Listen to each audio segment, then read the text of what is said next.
विद्यार्थी मित्रों, liberty school में ऑनलाइन क्लास में आपनो हार्दिक स्वागत है। मित्रों, आपणे गया लेक्चर में धोरण 9 और 10 में जे व्याकरण विभाग में जे महत्वनो टॉपिक आपणे भण्या हता, जे समास नामनो टॉपिक हतो, एमां आपणे समासना प्रकारो पण भण्या हता। ए तमने बधुं आवडी चूक्युं छे। हवे आजे आपणे नवो टॉपिक शीखवानो छे, जेनुं नाम छे ध्वनि, स्वर अने व्यंजन। तो आपणे जोईए ध्वनि, स्वर अने व्यंजन। तो अहींया ध्वनि, स्वर अने व्यंजन। तबे जो पहलो तो आपणे प्रथम आ शीर्षक साबित करिए, ध्वनि, स्वर अने व्यंजन।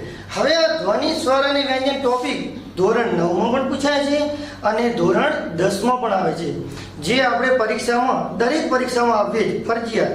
તો આપણે અહીંયા જોઈએ, પહેલો તો શીર્ષક સાબિત કરીએ કે ધ્વનિ, સ્વર અને વ્યંજન। પહેલો તો ધ્વનિ એટલે શું? તો ધ્વનિ એટલે અવાજ। કોઈ પણ જ્યારે વ્યક્તિ એ શબ્દનો ઉચ્ચાર કરે છે ત્યારે એ શબ્દના ઉચ્ચાર વખતે એના જે શબ્દોમાં આ બંને બાબતો સમાયેલી હોય છે, કયા? સ્વર અને વ્યંજન। જ્યારે કોઈ પણ શબ્દનો ઉચ્ચાર કરે ત્યારે એ નીકળેલો જે શબ્દ છે, જે સ્વર પેટીમાંથી નીકળેલો જે શબ્દ છે, એ શબ્દમાં સ્વર અને વ્યંજન સમાયેલા છે। હવે આપણે આજના આ ટોપિકમાં એ શીખવાનું છે કે જે ધ્વનિ, સ્વર અને વ્યંજન આ ત્રણેય બાબતો આપણે જોવાની છે। પહેલો તો આપણે અહીંયા કને ધ્વનિ એટલે શું? તો ધ્વનિ એટલે અવાજ। અહીંયા આપણે ધ્વનિ એટલે અવાજ। હવે જો વિદ્યાર્થી મિત્રો, દરેક વ્યક્તિ જ્યારે શબ્દનો ઉચ્ચાર કરે છે ત્યારે એ અવાજ સ્વરૂપે એ સ્વર પેટીમાંથી નીકળેલો જે શબ્દ છે એ અવાજ સ્વરૂપે એ બહાર આવે છે, અને બહાર આવેલો જે શબ્દ છે એ શબ્દમાં સ્વર અને વ્યંજન એ છુપાયેલા હોય છે। હવે આપણે આજના ટોપિકમાં એ જોવાનું બિલકુલ સરળ, જે તમને આવડી જશે અને દરેક પરીક્ષામાં એ પૂછાય છે ફરજિયાત। અને આ તમે જોશો એટલે તમે ગમે તે પણ એક તમને શબ્દ આપવામાં આવશે તો તમે એના ધ્વનિ ઘટકો એ તમે એ શીખી જશો। હવે આપણે જોઈએ કે ધ્વનિ એટલે અવાજ, બરાબર છે? આ આપણે એ ધ્વનિ વિશે જોયું। હવે બીજો અહીંયા ધ્વનિ એટલે અવાજ થઈ ગયો। હવે આપણે જોઈએ સ્વર। તો ચલો મિત્રો, હવે સ્વર કે જ્યારે કોઈ પણ શબ્દનો ઉચ્ચાર કરીએ ત્યારે તેમાંથી અંદર સ્વર એ રહેલા હોય છે। સ્વર પેટીમાંથી નીકળેલો શબ્દ, જ્યારે શબ્દ અથવા અક્ષર, એ અક્ષર અવરોધાયા વગર જ્યારે બહાર આવે છે ત્યારે એ સ્વરના સ્વરૂપમાં આવે છે। એટલે તો પહેલા ગુજરાતી ભાષામાં આપણે એ સ્વરો એ 13 સ્વરો છે। તો આપણે અહીં જોઈએ કે સ્વર, તો સ્વરમાં જોઈએ તો કે 13 સ્વરો કયા કયા છે, જે આપણા પાઠ્યપુસ્તકમાં પણ આપેલું છે, જે આપણે ભણવાનું પણ છે આજુબાજુ।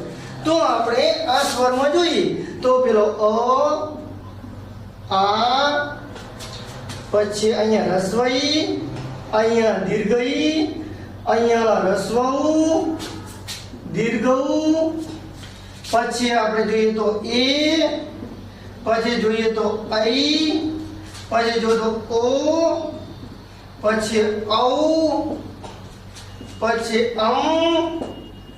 પછી અહ અને પછી રૂ। હવે આપણે ગણી લઈએ। જો તે થઈ ગયા 1 2 3 4 5 6 7 8 9 11 12 અને 13। હવે મેં તમને કહ્યું હતું કે આ સ્વરો કેટલા હોવા જોઈએ? એ 13 હોવા જોઈએ।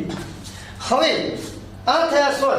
જો એક યાદ રાખજો, અ, આ, અહીંયા રસ્વઈ, દીર્ઘઈ, રસ્વઉ, દીર્ઘઉ, એ, ऐ, ઓ, ઔ, અ અને રૂ।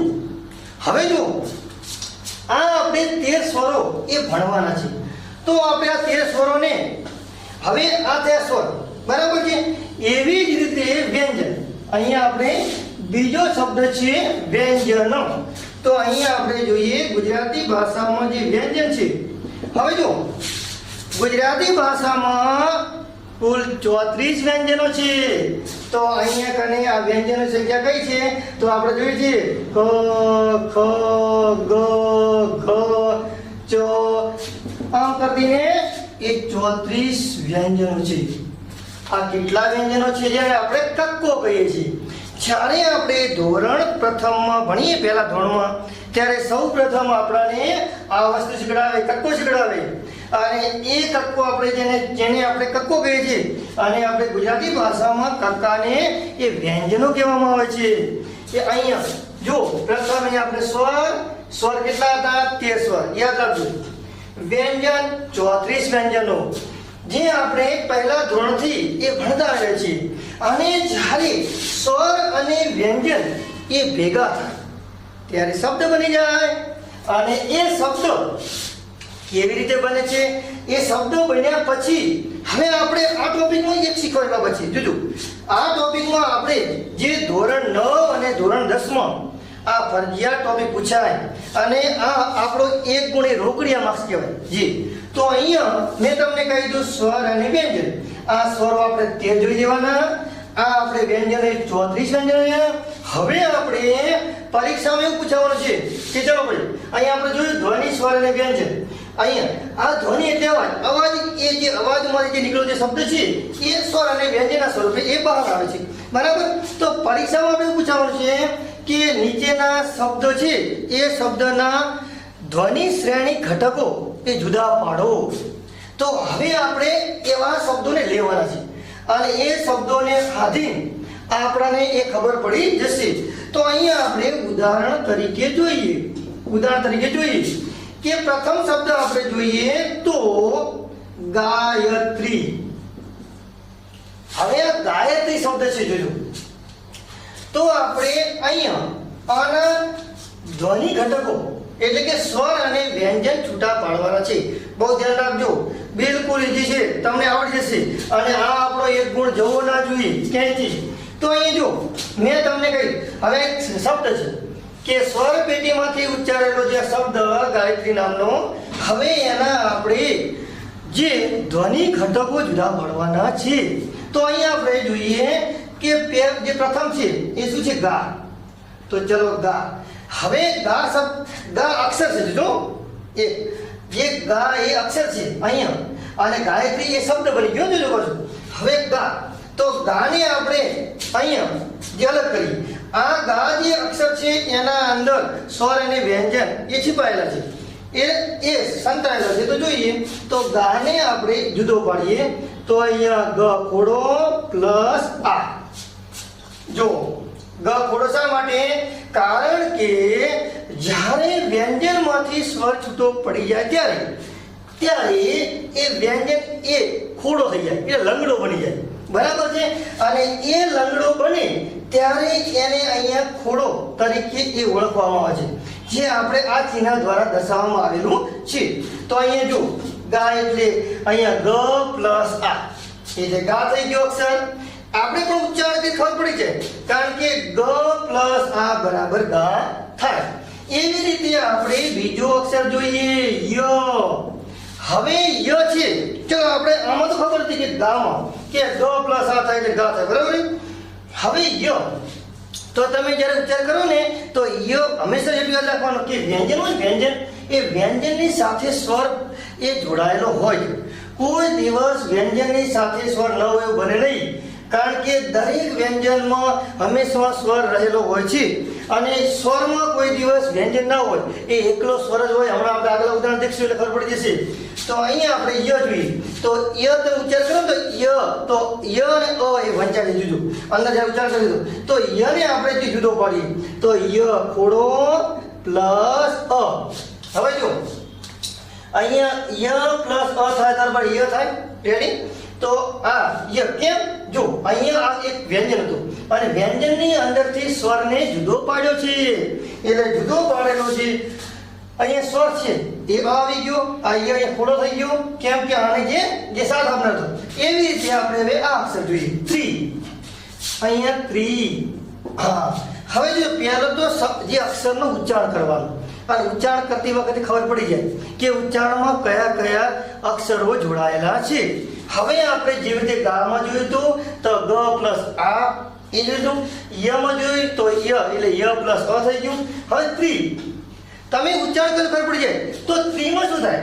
તો એટલું યાદ રાખવાનું કે જ્યારે આપણે આ વ્યંજન હોય અને વ્યંજનમાં ત્ર આપેલો હોય ત્ર, તો ત્ર હંમેશા ત્રના સ્વર એ જે વ્યંજનમાંથી સ્વર કેવી રીતે લીધા પડે? તો અહીંયા જો ત પ્લસ ર પ્લસ અ થાય, કારણ કે ત્ર તમે ઉચ્ચારણ કરશો તો ત અને ર એ જ્યારે ઉચ્ચારણ વખતે તમને એ બહાર આવશે. તો અહીંયા ત્રી થઈ ગયો. તો જોઈએ આપણે કે જો કેમ એ તમે ત્ર કીધું તો એટલા માટે અહીંયા કરી, પણ અહીંયા તો ત્રી છે, બરાબર છે. તો અહીંયા આપણે જોઈએ તો અહીંયા ત ખોડો પ્લસ ર ખોડો. હા, હવે શું છે કે અહીંયા દીર્ઘ ઈ છે. હવે આ દીર્ઘ ઈ હોય હંમેશા એટલું યાદ રાખવાનું, આપણે જો રસવઈ અને દીર્ઘઈની ખબર હોવી જોઈએ. મિત્રો આ આપણા માટે એક મહત્વનો ટોપિક ગણવામાં આવે છે. જો તમને રસવઈ દીર્ઘઈની ખબર ન હોય તો બકા એ તમને ઓછું ભાવે, કારણ કે તો એ તમને સાચો જવાબ મળે નહીં. હંમેશા એટલું યાદ રાખવાનું, જો એ આ બાજુ હોય ને એને કહેવાય એ રસવઈ કહેવાય, બરાબર છે, એ રસવઈ. અને જો આ બાજુ હોય ને તો એને કહેવાય દીર્ઘ. આ દીર્ઘઈ કહેવાય, બરાબર છે. રસ્વ અને દીર્ઘઈ આપણને આવડવું જોઈએ, આ ફરજિયાત છે. તો અહીંયા કને દીર્ઘઈ છે, તો દીર્ઘઈ એટલે આપણે જોયું તો અહીંયા આ જો મોટી, અહીંયા જો રસવઈ ને નાની કહેવાય, એક આપણે સામાન્ય ભાષામાં જોઈએ તો અહીંયા દીર્ઘઈ છે. તો એવી રીતે ત્રી આવ્યો, તો અહીંયા ત ર અને દીર્ઘઈ. હવે જો મિત્રો આપણે પરીક્ષામાં કેવી રીતે લખવાનું છે? ધારો કે એક્ઝામ્પલ તરીકે પરીક્ષામાં પૂછાય કે ભાઈ ગાયત્રી શબ્દના ધ્વનિ શ્રેણી ઘટકો જુદા પાડો, તો એ સમયમાં આપણે લખવાનું. આ મેં તમને સમજાવ્યું છે. હવે આપણે જો અહીંયા આને જુદા પાડીએ તો કેવી રીતે? અહીંયા ગ ખોડો પ્લસ આ પ્લસ ય પ્લસ અ પ્લસ ત પ્લસ ર અને પ્લસ દીર્ઘ ઈ. હવે મેં તમને પ્રથમ શબ્દ ગાયત્રી નામનો શબ્દ એ લખાવ્યો, તો એના આપણે ધ્વનિ શ્રેણી ઘટકો જુદા પાડ્યા, જે સ્વર અને વ્યંજન આપણે જુદા પાડ્યા, એ આપણે પરીક્ષામાં એ પૂછાય છે.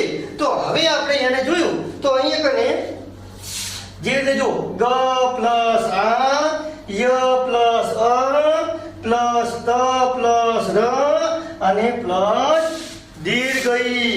હવે આપણે આ પ્રથમ ઉદાહરણ જોયું. હવે બીજું ઉદાહરણ જોઈએ સરસ મજાનું. કેવી રીતે? હવે ધારો કે એક કેવો શબ્દ પૂછાય કે ધારો કે તો ગાયત્રી પૂછાય, પણ યજ્ઞ શબ્દ પૂછાય. આ યજ્ઞ શબ્દ પૂછાય તો આના સ્વર વ્યંજન કેવી રીતે જુદા પાડવા? તો જુઓ અહીંયા આપણે, તો અહીંયા આપણે ખબર ય એટલે ય ખોડો પ્લસ અ. કેમ? કારણ કે યની સાથે અ જોડાયેલો છે, એટલે ય ખોડો પ્લસ અ. હવે જ્ઞ આવે તો મિત્રો જો આ એક ધ્યાન રાખવાનું આપણા માટે એક મહત્વનું છે કે જ્ઞ એટલે શું? તો જો અહીંયા કને જ્ઞ, જ્ઞનો જ્યારે જ્ઞ આપણે જુદો પાડીએ ને જ્યારે અંદરથી સ્વર વ્યંજન, ત્યારે એ યાદ રાખવાનું કે જ ખોડો પ્લસ જ્ઞ પ્લસ અ. હવે તમને એવું થાય કે આવું કયું આવો શું? તો અહીંયા ગ અને ન જોડાયેલો છે. અહીં શું? ગ અને ન જોડાયેલો છે. તો અહીંયા જો જ્ઞ આવ્યું ને એમાં જ પ્લસ જ્ઞ પ્લસ અ, એટલે અહીંયા આપણે આ જ્ઞનું શું કરવાનું? તો પ્લસ જ કોડો પ્લસ જ્ઞ કોડો અને પ્લસ અ. આ બહુ ધ્યાન રાખજો. સૌથી ક્યાં તકલીફ પડશે અહીંયા કે ય તો ય.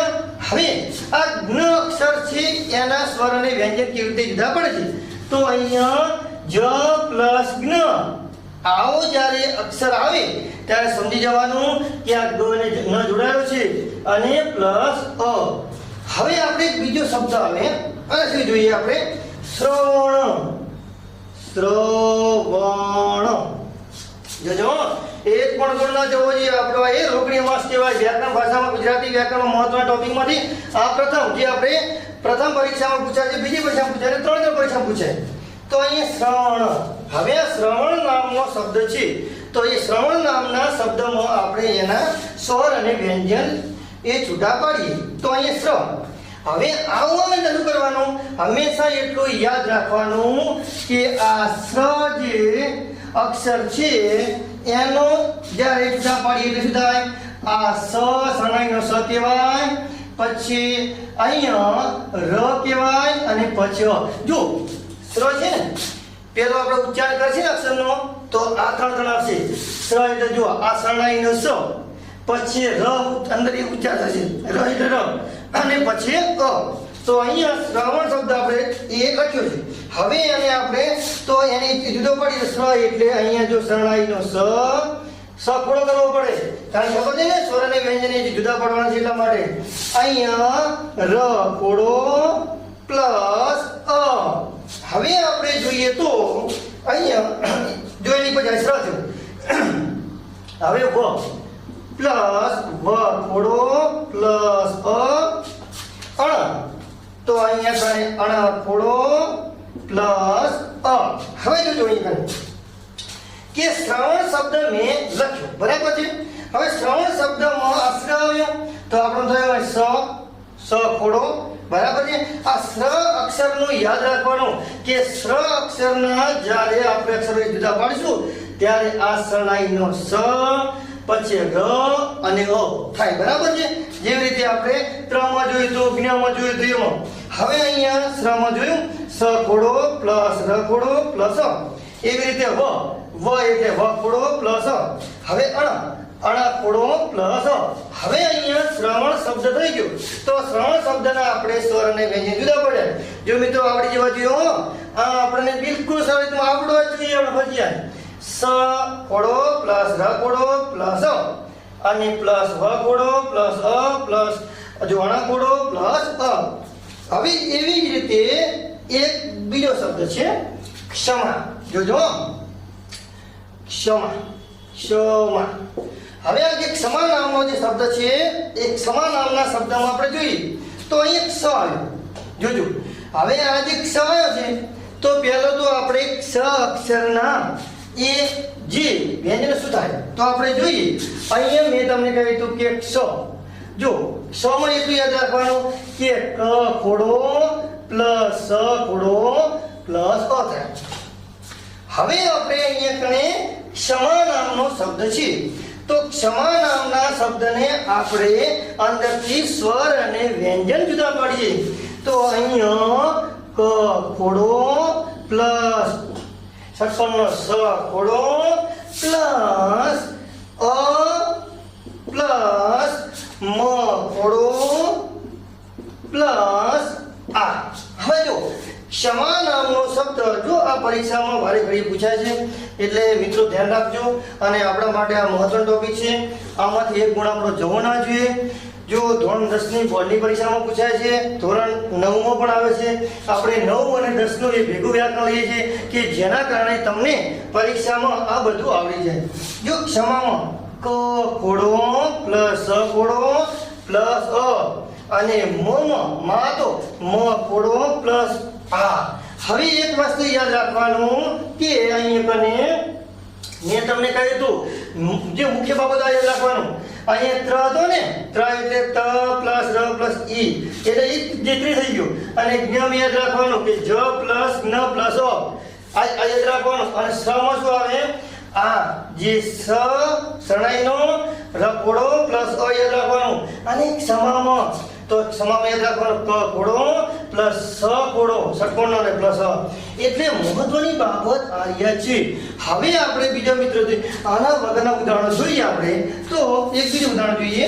હું તમને અહીંયા ધારો કે અહીંયા આપણે વેપારી શબ્દ લખ્યો. તો વેપારી શબ્દ લખતી વખતે એના સ્વર અને વ્યંજન જુદા પાડીએ. જો અહીંયા વ ખોડો પ્લસ એ પ્લસ પ ખોડો પ્લસ આ પ્લસ ર ખોડો પ્લસ દીર્ઘ ઈ. હવે જોજો મિત્રો અહીંયા વેપારી નામનો શબ્દ હતો, એ વેપારી નામના શબ્દના મેં સ્વર અને વ્યંજન જુદા પાડ્યા. તો અહીંયા કેવી રીતે આવ્યા કે જ્યારે વેપારી નામના શબ્દમાં વ ખોડો પ્લસ એ પ્લસ પ ખોડો પ્લસ આ અને પ્લસ અહીંયા ર ખોડો પ્લસ દીર્ઘ ઈ.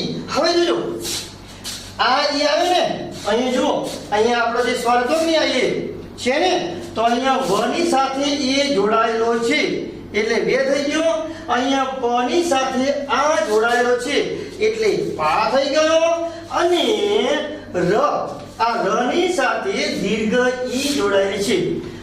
પણ મિત્રો કદાચ આવું પૂછા શું કરવાનું, ધારો કે આપણે અહીંયા કને શ્રદ્ધા નામનો શબ્દ લખીએ કે શ્રદ્ધા.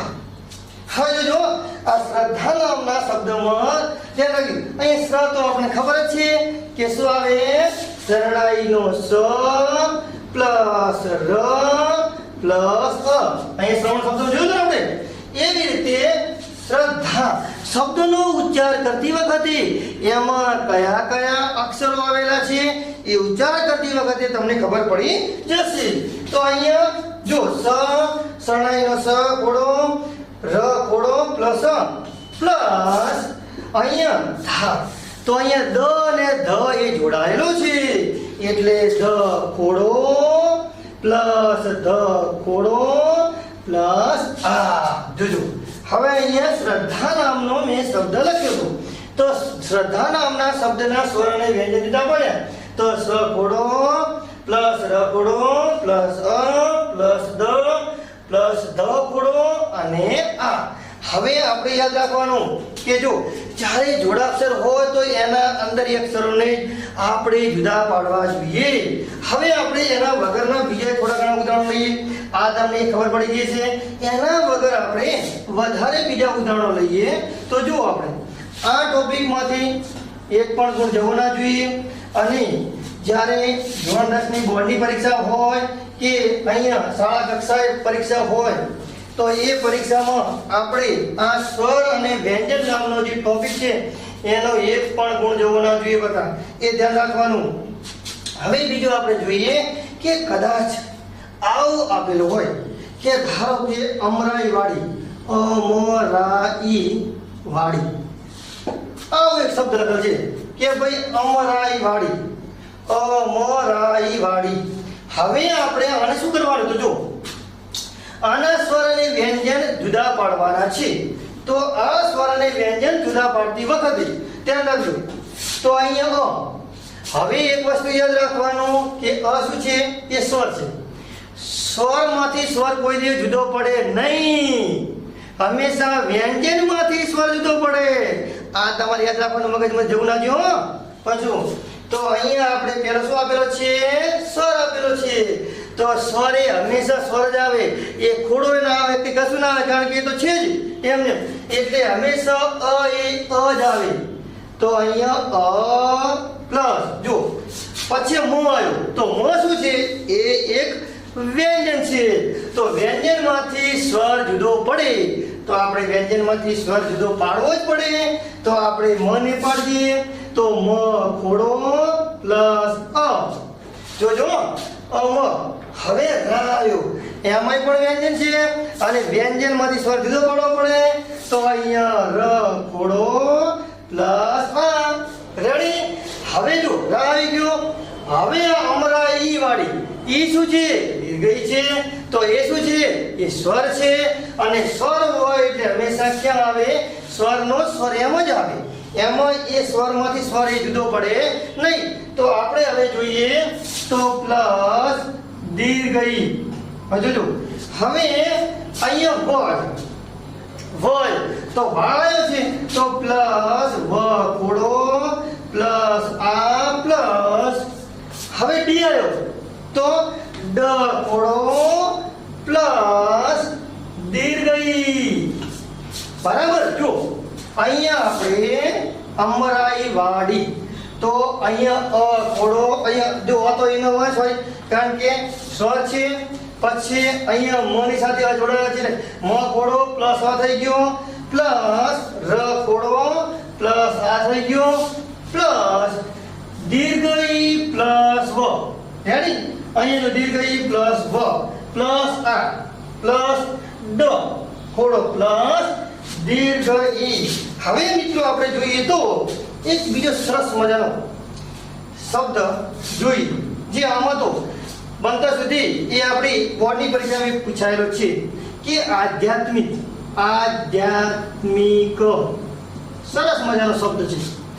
આધ્યાત્મિક નામનો શબ્દના આપણે સ્વર અને વ્યંજન જુદા પાડવાના છે. આ ભૂતકાળમાં બોર્ડની પરીક્ષામાં પણ એ પૂછાઈ ગયેલો આ શબ્દ છે. તો આપણે અહીં જોઈએ આ એટલે આ. કેમ આ શું છે? સ્વર છે ને, જોજો કેમ કે 13 સ્વરો છે જો. તો આ એટલે આ કેમ કે આમાંથી પણ જો એક વસ્તુ યાદ રાખવાનું, સ્વરમાંથી સ્વર જુદો ના પડે. સ્વર તો સ્વર જ રહે પણ વ્યંજનમાંથી સ્વર જુદો પડે. હો યાદ રાખજો. આ એટલે આ પ્લસ ધ્યામિક અહીંયા દ એટલે દ, અહીંયા આધ્યાત્મિક દ, અહીંયા દ પ્લસ ય પ્લસ આ આધ્યાત્મિક, અહીંયા આધ્યાત્મિક, અહીંયા દ ઉચ્ચારણ જેમ થતું હોય તેમજ એ અક્ષર લખવાનું. તો અહીંયા આધ્યાત્મિક આવ્યું છે. અહીંયા આ પ્લસ દ પ્લસ ય પ્લસ આ પ્લસ જો હૈત્મિક. હવે આપણા મનમાં એમ થાય કે આ તો એ જોડાક્ષર છે અને પાછું આ બાજુ એ રસવઈ આપેલું છે. તો શું કરવાનું? તો આપણે એ કરવાનું કે જો પ્રથમ શું કરવું પડે? પ્રથમ આપણે વ્યંજન લખવું પડે. તો આધ્યાત્મિક અહીંયા ત પહેલો વંચાય છે, પછી મ વંચાય છે અને પછી સ્વર આવે છે. તો અહીંયા ત ખોડો પ્લસ મ ખોડો પ્લસ રસવઈ છે. અહીં જો આ બાજુ હોય ને એને રસવઈ કહેવાય, આ બાજુ હોય એને દીર્ઘઈ કહેવાય. એટલે અહીંયા આ રસવઈ છે અને ક ખોડો પ્લસ અ. કેમ? ક ની સાથે અ જોડાયેલો છે, લખવો જ પડે આપણે. હવે એક બીજો આપણે ઉદાહરણ જોઈએ. ધારો કે અમૂલ. આ અમૂલ નામનો શબ્દ છે. જોજો અમૂલ નામના શબ્દમાં આપણે સ્વર અને વ્યંજનને જુદા પાડવાના છે. તો અમૂલ શબ્દના સ્વર અને વ્યંજન જુદા પાડતી વખતે ચલો ભાઈ આ અ છે, એક સ્વર છે તો અ નો અ લખી દેવાનો. કેમ? કારણ કે સ્વર એ સ્વર જ રહે છે, એ સ્વરમાંથી સ્વર જુદો ના થાય. એટલે એ આ વસ્તુ યાદ રાખજો. હવે મૂલ મોય તો મ ખોડો. હા પછી આની સાથે સ્વર જોડાયેલો છે તો આ જે અમર એ હંમેશા દીર્ઘ આવે, દીર્ઘ અને પછી લ ખોડો પછી અ. હવે જો એક વસ્તુ આપણે યાદ રાખવાનું, જેવી રીતે મેં તમને કહી દીધું કે રસવઈ દીર્ઘઈ, એવી રીતે રસવઉ જેવી રીતે આ એ રસવઉ થાય, બરાબર છે. અને આમ આવે એને દીર્ઘઉ આવે. આપણે યાદ રાખજો પાછું રસવઉ દીર્ઘઉ. આ શું છે? એ દીર્ઘઉ છે. એટલા માટે અહીંયા અ એનો મ ખોડો દીર્ઘઉ લ ખોડો પ્લસ અ. હવે મિત્રો વિચાર કરો, મેં તમને આટલા બધા ઉદાહરણો આપ્યા, તમને બધાને ખબર તો પડી ગઈ છે. હજી પણ આપણે બધા ઉદાહરણ જોઈએ જેના કારણે મહાવરાથી આપણને બધી ખબર પડી જાય. હવે આપણે એક બીજું ઉદાહરણ જોઈએ કે આકાંક્ષા. આકાંક્ષા એના કરતા બીજો લઈએ આપણે. અહીં લખો આંશિક લખો, આંશિક. હવે જોજો આંશિક શબ્દ આપણે લખ્યો તો આ શું છે? આ આપણી સાથે જોડાયેલો એક જાતનો અહીંયા આ જે શબ્દ છે આંશિક શબ્દ છે એનો અહીં એક મિનિટ આપણે એક બીજું ઉદાહરણ આંશિક લખો. અહીંયા આંશિક તો અહીંયા આ તો એનો છે. જો આંશિક યસો ના આ એટલે આ થાય પ્લસ સો એટલે શરણાઈનો સ થાય પ્લસ અહીંયા શું છે? રસવઈ. રસવઈ એટલે જેને આપણે નાની કહી છે રસવઈ.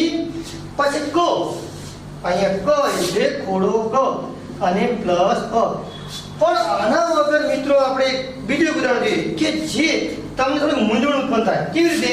આ જોઈ આના વગર હું તમને એક બીજું ઉદાહરણ સરસ મજાનું એ અહીં આપણે શીખીએ જે તમને તમારા અંદરથી જે પ્રશ્ન એ નાબૂદ થઈ જાય. તો કેવી રીતે? હવે ધારો કે એક શબ્દ એવો આવ્યો સર્પ. હવે જોજો આવો શબ્દ આવે તો આપણે એના સ્વર અને વ્યંજન કેવી રીતે જુદા પાડવા હોય તો અહીંયા જો સર્પ નામનો જે શબ્દ છે તો અહીંયા આ સ તો તમને ખબર છે કે આ સ ખોડો પ્લસ અ. હવે જોજો આ સર્પ આ ર છે, આ જે વિસર્જ્યો આવે ને એ ર છે તો અહીંયા આપણે શું લખવાનું ર અને પછી લખવાનું પ અને પછી કરવાનું અ. કેમ? કારણ કે આની સાથે અ જોડાયો છે. હવે સર્પ નામનો જ્યારે શબ્દ આવે ત્યારે સ કોડો પ્લસ અ પ્લસ ર પ્લસ પ પ્લસ અ. હવે એવી રીતે આપણે જોઈએ તો એક બીજું ઉદાહરણ જોઈએ. કાર્યક્રમ. અહીંયા કાર્યક્રમ. હા આ પણ મહત્વનો શબ્દ છે. કેવી રીતે કાર્યક્રમ? તો અહીંયા આપણે ખબર પડી કે ક એટલે ક કોડો પ્લસ આ પ્લસ જો આ શું આવ્યો ર એ તમને ખબર પડી ગઈ. તો અહીંયા ર કોડો પ્લસ ય કોડો જોજો ય કોડો પ્લસ અ કારણ કે ય ની સાથે અ જોડાયેલો છે ધ્યાન રાખજો. હવે અહીંયા કાર્ય થયું ક્રમ. તો અહીંયા જો ક્ર છે ને ક્ર એ અક્ષરની સાથે ક અને ર જોડાયેલો છે તો અહીંયા આપણે ઉચ્ચારણ કરતી વખતે ધ્યાન રાખવાનું. ઉચ્ચારણ કરતી વખતે કોઈ પણ અક્ષરને ઉચ્ચારણ કરતી વખતે એ અક્ષરની સાથે કેટલા વ્યંજન કે સ્વર જોડાયેલા છે એ આપણને ખબર પડવી જોઈએ. તો અહીંયા ક્ર થયો તો અહીંયા ક કોડો પ્લસ ર કોડો પછી અ અને મ કોડો પ્લસ અ. હવે મેં તમને કાર્યક્રમ નામનો શબ્દ લખાવ્યો તો કાર્યક્રમ નામનો શબ્દનો જો ક કોડો પ્લસ આ એટલે કા થઈ ગયો. હવે રે તો ર કોડો પ્લસ ય પ્લસ અ. આ જો કોડો એટલે એની સાથે એ સ્વર એ જુદો પડી ગયો છે. હવે આપણે ક્રમ ક કોડો પ્લસ ર પ્લસ અ પ્લસ મ કોડો પ્લસ અ. હવે આ શબ્દ થઈ ગયો કાર્યક્રમ. હવે આપણે ધારો કે હું તમને આજે આપણે ધ્વનિ સ્વર વ્યંજનના ઉદાહરણો આપણે જોઈએ. બીજા એક થોડા ઘણા 3-4 ઉદાહરણો જોઈ લઈએ અને પછી હું તમને તમારા મહાવરા માટે ઘેર તમારે જાતે આ જે ઉદાહરણો છે એ જાતે તમારે એ લખવાના અને એના જવાબો જાતે આપણે સમજીને જોઈ આમ સમજીને આપણે એના જવાબો લખવાના. તો અહીંયા આપણે થોડાક બીજા ઉદાહરણો પણ જોઈએ કે જેવી રીતે બીજું જોઈએ મુરલી. મુરલી. હવે આ મુરલી નામનો એક શબ્દ છે તો અહીં જો મ કોડો પ્લસ આ છે આ છે રસ્વઉ છે તો આ રસ્વઉ પ્લસ ર કોડો પ્લસ અ પ્લસ લ કોડો પ્લસ દીર્ઘઈ. જોજો અહીંયા મુરલી નામના શબ્દમાં અહીંયા મ કોડો પ્લસ રસ્વઉ પ્લસ ર કોડો પ્લસ અ પ્લસ લ કોડો પ્લસ દીર્ઘઈ એટલે આપણે ખબર પડી ગઈ જો અહીંયા રસ્વઉ આવી ગયું. એવી રીતે આપણે બીજો એક સરસ સમજાવું એક બીજો એક ઉદાહરણ લઈએ કે અહીંયા આપણે બીજું લઈએ કે ઓજસ. ઓજસ. હવે જો આ ઓજસ નામના શબ્દમાં આપણને સ્વરની પડે ખબર પડી ગયું છે. હવે ઓજસ તો આપણે ખબર છે કે ઓ એ શું છે સ્વર છે. ધ્યાન ભાઈ જો અહીંયા દીકરી છે ને તો અહીંયા આપણે ઓ શું કરી દેવાનો એ એમને લખી દેવાનો ઓ. પછી અહીંયા જ છે એને ખોડો કરી દેવાનો અહીંયા પ્લસ અ અહીંયા સ ખોડો કરી દેવાનો પ્લસ અ. હવે આપણે અહીંયા કને ઓજસ નામના શબ્દમાં ઓ પ્લસ જ ખોડો પ્લસ અ પ્લસ સ ખોડો પ્લસ અ એટલે જોઈએ એક વસ્તુ યાદ રાખવાની વિદ્યાર્થી મિત્રો, એક વસ્તુ યાદ રાખવાની જો કોઈ પણ સ્વર હોય એ સ્વર જ અને વ્યંજન હોય ને તો વ્યંજનમાંથી સ્વર જુદો પડે. આ આપણે યાદ રાખવાનું. અને જ્યારે વ્યંજનમાંથી સ્વર જુદો પડે ને ત્યારે કોડો થઈ જાય. આ કોડાનું નિશાન ફરજિયાત બકા લખવાનું. જો તમે ના લખો ને તો આપણા એ માર્ક્સ ન મળે, એ ખોટું પડે. કારણ કે એક વસ્તુ યાદ રાખવાનું, વ્યાકરણમાં કેવું હોય કે સ્ટેપ બાય સ્ટેપ જ જોવાનું હોય. વ્યાકરણમાં તમે જો ફૂલ કમ્પ્લીટ લખો તો એક પણ ગુણ જાય નહીં. પણ જો તમે અંદર સહેજ પણ એકાદા અક્ષરમાં પણ ભૂલ કરી દો તો તમને એ ખોટો પડે. ધારો કે એક્ઝામ્પલ તરીકે હું તમને આપું ને એક દ્રષ્ટાંત કે આ મુરલી નામનો એક શબ્દ છે. જો તમે અહીંયા મુરલી નામના શબ્દમાં આ રસ્વો છે ને એ દીર્ઘ કરી દો ને તો એ બકા 0 માર્ક્સ મળે. તો તમને એકે માર્ક્સ ના મળે. તમારા મને એમ કે ખાલી એક સામાન્ય ભૂલ કરી દીધી. જો ગુજરાતી ભાષામાં અક્ષરે અક્ષર જોવામાં આવે છે, જોડણી જો અહીંયા વ્યાકરણમાં તો આમાં તો ક્લિયર જ હોય. જો તમે આવું લખો ને તો તમને 1 માર્ક્સ એમાં મળી જાય. પણ જો તમે આમાં આ દીર્ઘ કરી દો તો બકા એ ખોટું પડે. અને કદાચ તમે આના ખોડા ના કરો, અક્ષરોને જો ખોડા ના કરવામાં આવે ને તો શું થાય? તો પણ 0 માર્ક્સ મળે. કારણ કે વ્યાકરણની ભાષામાં ચાલે નહીં, સહેજ પણ ના ચાલે. અને એટલું યાદ રાખવાનું, ગુજરાતી વિષયમાં બધું જ દેખવામાં આવે છે. તમે આ નહીં વ્યાકરણ નહીં પણ તમે કોઈ પણ લેખન વિભાગ કે કાર્ય કરતા હો ને તો પણ એમાં જોડણી દેખવામાં આવે, એમાં રસવાઈ દીર્ઘ જોવામાં આવે, બધું જોવામાં આવે છે. એટલે મિત્રો યાદ રાખવાનું કે જ્યારે આપણે સ્વર વ્યંજન લખતી વખતે જ્યારે પરીક્ષામાં પૂછાય કોઈ પણ શબ્દ હોય કે ચલો ભાઈ આના સ્વર અને વ્યંજન એ જુદા પાડો, ત્યારે આપણે એ વસ્તુ યાદ રાખવાનું કે સહેજ પણ એ ભૂલ ન થવી જોઈએ. જો ભૂલ થશે તો એ 0 માર્ક્સ આવશે. કારણ કે એક વસ્તુ યાદ રાખવાની કે જે પેલી ઓપ્શન પદ્ધતિ હતી એ નીકળી ગઈ છે અને હવે આપણે લખવું જ પડે. તો અહીંયા આ ખાલી તમે જો આટલું એ લખી દો ને, આ ના કરો તો એ ખોટું પડે. એની વાત ના કરશો. અહીંયા કને આ દીર્ઘની જગ્યાએ જો રસવાઈ કરી નાખો ને તો એ ખોટું પડે. હવે તમને આ ખબર. આપણે એક બીજું મસ્ત ઉદાહરણ જોઈએ. ધારો કે અહીંયા એક્ઝામ્પલ તરીકે રમેશ નામનો શબ્દ છે, રમેશ. હવે રમેશ નામનો એક શબ્દ છે એને આપણે સ્વર જુદા પાડીએ તો ર કોડો પ્લસ અ. હવે મી આવ્યો, હા, તો મ કોડો પ્લસ એ છે ને આવ્યો જો સ્વર છે તો અહીંયા મ કોડો પ્લસ એ, પછી સ તો અહીંયા એ કઈ છે આપણે કે સ શરણાઈનો કોડો અને અ. હવે રમેશ નામના શબ્દ મેં ર પ્લસ મ પ્લસ એ, અહીં એ તો ને સ્વર. હવે આપણે કદાચ એક એવો પ્રશ્ન પૂછાય કે આવો શબ્દ શું કરું? જો હું તમને કે કદાચ તમને એમ થાય કે આવો કદાચ શબ્દ હોય તો આપણે શું કરવું?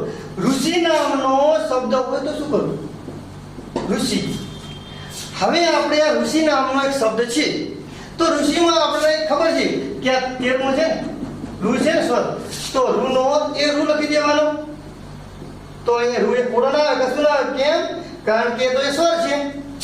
તો રૂ એ રૂ થઈ ગયો સી. હવે અહીંયા સી માં કે આજે ષટકોણનો સ કોડો પ્લસ શું છે? રસવઈ છે. તો એ રસવઈ કરી દેવાની. હવે જો મિત્રો તમે જોયું કે આ ઋષિ નામનો પણ એ શબ્દ આવી ચૂક્યો છે. હવે આપણે બીજા નંબરમાં જોઈએ તો એટલું યાદ રાખવાનું કે સ્વર અને વ્યંજન ના જ્યારે ઉદાહરણો જ્યારે આપણે શબ્દો હોય એ શબ્દોના સ્વર અને વ્યંજન જુદા પડતી વખતે યાદ રાખવાનું સ્વર એ સ્વર જ હોઈ શકે અને વ્યંજનમાંથી સ્વર જુદો પડે છે. હવે એક હું તમને થોડા ઘણા એક ઉદાહરણો આપીશ જે તમે મહાવરા માટે ઘરે એ લખી નાખવાનું, જે તમારા નોટબુકમાં એ લખી દેવાનું. અને જ્યારે આપણે સ્કૂલમાં જ્યારે સ્કૂલે ચાલુ થાય એ સમયમાં હું એ જોઈશ તો આપણે આ પીડીએફ આપીને જોઈએ તો હું તમને જે ઉદાહરણો આપું છું એ ઉદાહરણો તમારે ઘેર મહાવરા માટે લખી દેવાના. તો અહીંયા આપણે એક પહેલા નંબરનો છે રાજકુમાર, રાજકુમાર. બીજા નંબરમાં જોઈએ તો ગોપાળ બાપા. હવે આપણે ત્રીજા નંબરમાં જોઈએ તો અંકિત, અંકિત. ચોથા નંબરમાં આપણે જોઈએ તો ભારતીય, ભારતીય. અને પાંચમા નંબરમાં આપણે જોઈએ આ હું તમને 10 એક ઉદાહરણો જે અહીં મૂકીશ અને એ ઉદાહરણો તમારે બકા ઘેર મહાવરા માટે એ તૈયાર કરી દેવાના. હવે આપણે બીજું જોઈએ કે અહીં ભારતીય, પછી આપણે જોઈએ તો અહીંયા નદી. એવી રીતે આપણે 6 નંબરમાં દરિયો. પછી 7 નંબરમાં જોઈએ તો 7 નંબરમાં આપણે જોવાનું અહીંયા સૈનિક, જે દેશની સેવા કરતા હોય એવા મિત્રો. પછી આપણે બીજું જોઈએ પોલીસ.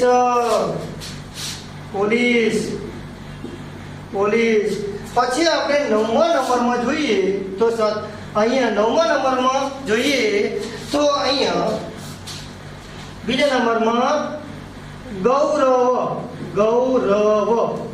જો અહીંયા પણ ગ છે ને, અહીંયા છે ખબર છે ને, સ્વર છે. એવી રીતે 10મા નંબરનું ઉદાહરણ છે એ આપણે જોઈએ તો અહીંયા જોઈએ પાપડ. જો પહેલું ઉદાહરણ આપણે રાજકુમાર, બીજું ગોપાળ બાપા, ત્રીજું અંકિત, ચોથું ભારતીય, પાંચમું નદી, છઠ્ઠું દરિયો, સાતમું સૈનિક, આઠમું પોલીસ, નવમું ગૌરવ, 10મું પાપડ. હવે મિત્રો આ જે 10 ઉદાહરણો છે આપણે એ 10 ઉદાહરણો તમારી નોટબુકમાં ઘેર મહાવરા માટે લખવાનું. અહીંયા આપણે મેં તમને જે ઉદાહરણો જે આપણે જોયા એ ઉદાહરણને ધ્યાનપૂર્વક જોવાનો વિડીયો જોયા પછી એકની બે વાર જોવાનું. જોયા પછી તમારે ધ્યાન રાખવાનું કે ચાલો ભાઈ સ્વરમાંથી અહીંયા જે વ્યંજનમાંથી સ્વર કેવી રીતે જુદો પડ્યો. પછી હંમેશા એટલું યાદ રાખવાનું સ્વરમાંથી સ્વર કોઈ દિવસ જુદો ના પડે પણ વ્યંજનમાંથી સ્વર જુદો પડે. તો હવે અહીંયા આપણે આ જેવી રીતે રાજકુમાર, આ ગોપાળ બાપા, અંકિત, ભારતીય, નદી, દરિયો, સૈનિક, પોલીસ, ગૌરવ અને પાપડ, આ બધા શબ્દોના જે શબ્દો છે એ શબ્દોના સ્વર અને વ્યંજન જે ઘેર મહાવરા માટે તમારે એ લખી દેવાના નોટબુકમાં. આ બધા શબ્દો, આ બધા ઉદાહરણો છે એ ઘરે મહાવરા માટે તમારી નોટબુકમાં લખીને રાખવા. જો સૂત્ર શા માટે આપ્યું છે કે મહાવરા માટે તમારે નોટબુકમાં લખીને રાખવાના ઘરે. એનું કારણ છે કે તમને ખબર પડે કે ચલો ભાઈ મને એ આવડી ચૂક્યું. હવે આ ટોપિક છે ને જે ધ્વનિ સ્વર વ્યંજન ધોરણ 9માં આવે, ધોરણ 10માં આવે, જે ધોરણ 10 ની બોર્ડની પરીક્ષામાં પણ એ પૂછાય છે. એટલે યાદ રાખવાનું કે આ શબ્દો તમારે એ જોવાના અને એના સ્વર અને વ્યંજન જુદા પાડવાના. હવે મિત્રો આપણે આજે ધ્વનિ સ્વર અને વ્યંજન ભણ્યા તો એમાં આપણે એક વસ્તુ યાદ રાખવાનો, જો ત્ર આવે તો ત કુડો પ્લસ ર પ્લસ આ અક્ષર આપણે યાદ રાખવાનો. પછી જ્ઞ આવે તો જ કુડો પ્લસ ન પ્લસ, પછી ક્ષ આવે તો ક કુડો પ્લસ જે કોનો પ્લસ આ યાદ રાખજો, નહીતર આપણે આવે. પછી શ્ર આવે તો શરણાઈના સ પ્લસ ર પ્લસ આ આપણે યાદ રાખવાનું. બીજા નંબરમાં અહીંયા રસવૈયાને કહેવામાં આવે છે અને દીર્ઘઈ કહેવાય. રસવઈ એટલે આપણે જે આપણી ભાષામાં કહીએ કે નાની ગઈ છે અને દીર્ઘઈને આપણે એ મોટી ગઈ છે, જે આપણે અહીંયા આપેલી છે. આ રસવઈ, આ દીર્ઘઈ. હવે અહીંયા મેં તમને કહ્યું રસવઉ તો એ આ રસવઉ છે, પછી દીર્ઘઉ તો આ દીર્ઘઉ છે. આ પણ આપણે યાદ રાખવાનું. જો રસવઈ દીર્ઘમાં બકા તમને ખબર નહીં પડે તો એટલું યાદ રાખવાનું કે આમાં તમે સહેજ પણ ભૂલ કરશો તો એક ગુણ જતો રહેશે. એટલે જો આ અહીંયા આ એક રસવ છે, આપણે રાખવાનું આ એ રસ્વ ઈ છે અહીંયા. એટલે યાદ રાખવાનું કે અહીં જો આ જે અંકિત છે ને એ પણ એક સ્વર જ છે. એટલે આ જે પ્રથમ અક્ષર છે એ પણ એ સ્વર ગણવાનો. તો આ તમારે થોડુંક એક ધ્યાન રાખવાનું, જેના કારણે આપણે આમાંથી એક પણ ગુણ જવો ના જોઈએ. તમને ગમે ત્યારે આ જે કોઈ પણ શબ્દ આપે કે ચલો ભાઈ ગોપાળ બાપા શબ્દ છે એના સ્વર અને વ્યંજન છૂટા પાડો. આ શબ્દના પરીક્ષામાં પૂછાશે. પરીક્ષા કેવી પૂછાય કે ચલો ભાઈ ભારતીય નામનો જે શબ્દ છે આ શબ્દના સ્વર અને વ્યંજન છૂટા પાડો.